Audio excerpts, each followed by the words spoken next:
Pues aquí estamos intentando, vamos a decir, desmenuzar toda la información que tenemos y a partir de ahí hacer análisis desde la izquierda. Y un comentario ayer tuyo en redes sociales me pareció muy interesante.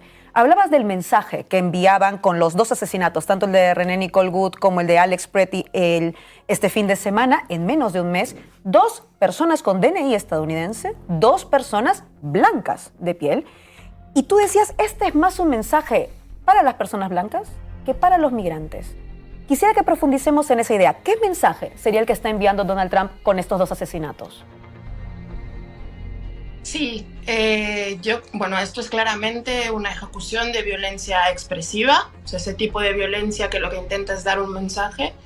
Y me parece que este mensaje no va explícitamente a las personas racializadas, a las personas negras o a las personas migrantes, sino que va a las personas blancas. Por eso han asesinado a dos personas blancas y que lo que viene a decir es, en el momento en el que traiciones tu blanquitud, puedes ser asesinada.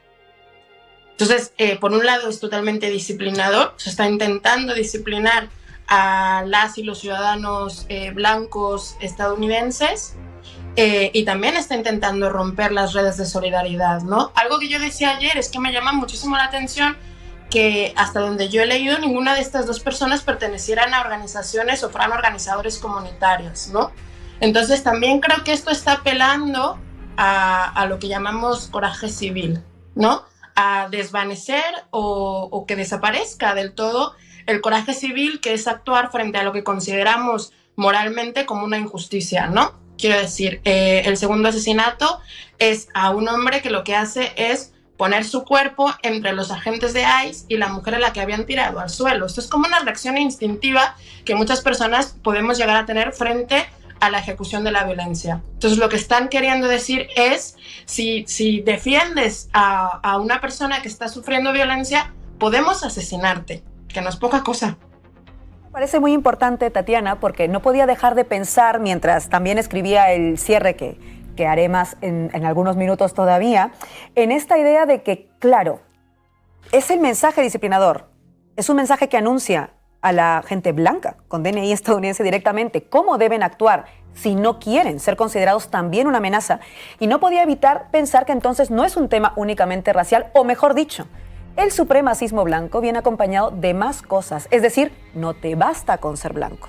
Cuidado, tienes que ser un cierto tipo de blanco para no ser considerado una amenaza. Es decir, no puedes ser queer, por ejemplo, como René Nicole Goode. No puedes ser antirracista. ¿Cómo se te ocurre defender a una migrante que están violentando? No puede ser eso.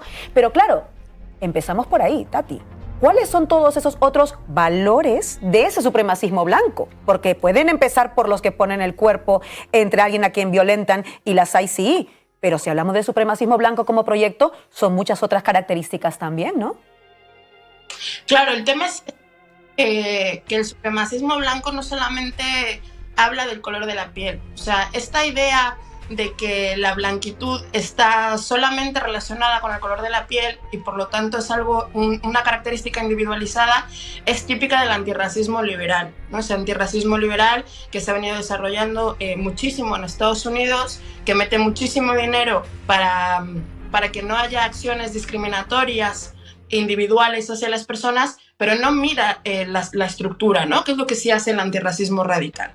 Entonces, aquí el tema es que el supremacismo blanco y la colonialidad es una ordenación de pensamiento. O sea, la colonialidad es una estructura de pensamiento que ordena las relaciones económicas. Y a eso voy también, ¿no? Sí, tú puedes tener actitudes de renunciar a tu blanquitud o más bien pues de poner el cuerpo, ¿no? De utilizar tus privilegios para defender a personas racializadas, pero el tema es que la estructura en sí es racista, porque el capitalismo es racial, ¿no? Es como, y me voy a colar aquí un poco, es como esta comparativa que estamos haciendo con el régimen nazi, ¿no? Que de pronto se vuelve la medida de todas las cosas y todo nos parece que es la Gestapo, sin siquiera saber cómo funcionaba la Gestapo. Esto lo que hace es invisibilizar el carácter estructural, económico del fascismo, ¿no? Y cómo esto funciona, por un lado, para la reordenación de capital. O sea, el autoritarismo siempre surge en momentos de reordenación del capital, y también para acumulación de capital. Entonces, el supremacismo blanco está súper relacionado con el capitalismo racial. Si no vemos la estructura, no vamos a ser capaces de desmantelarlo y vamos a seguir reproduciendo las ideas del antirracismo liberal que dicen que todo son actitudes personales, individualizadas, de bondad o de mezquindad, ¿no? O sea, las personas que renuncian a su blanquitud o que traicionan la blanquitud, no es que sean héroes, ni es que sean especialmente bondadosos. Es que han entendido cómo funciona la estructura.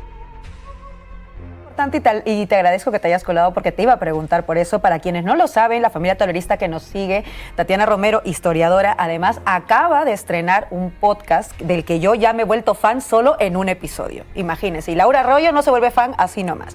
El podcast se llama Contrahistorias, lo pueden escuchar en SoundCloud, por ejemplo, también está en mis redes sociales, si me buscan a mí, ahí encuentran el enlace. Y lo digo ¿por qué? Porque el primer episodio precisamente se pregunta si todo debe ser comparado con el régimen nazi, que es un habitual. Yo misma, Tati, caigo mucho en esto, de decir, esto es Hitler, ¿no? Trump es el nuevo Hitler, o las IC son la Gestapo, y seguramente tenemos parte de razón.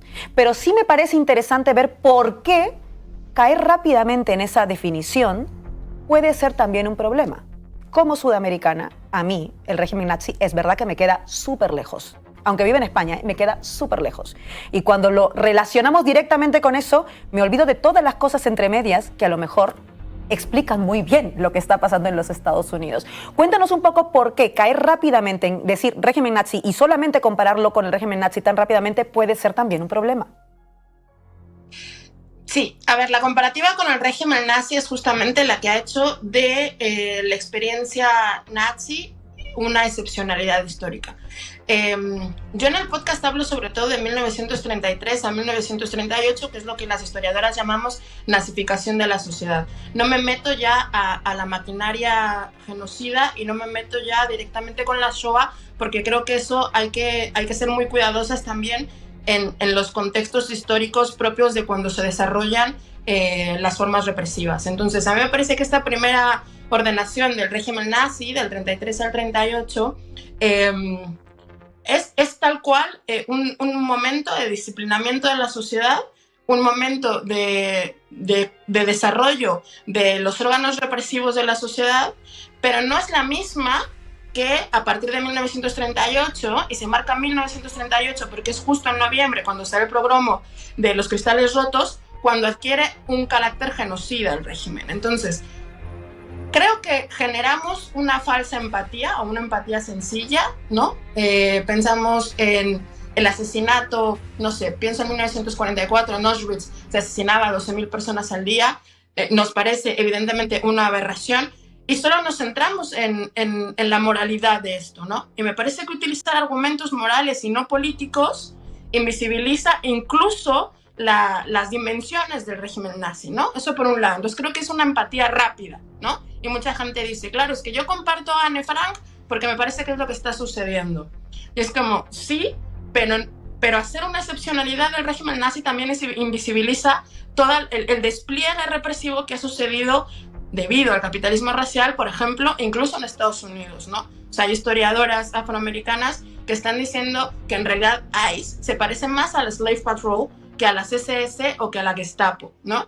Pienso también como latinoamericana, tenemos sendos ejemplos de ejecuciones extrajudiciales, que es lo que está sucediendo con ICE ahora mismo en Estados Unidos, son ejecuciones extrajudiciales, tenemos sendos ejemplos de ejecuciones extrajudiciales durante las dictaduras del Cono Sur.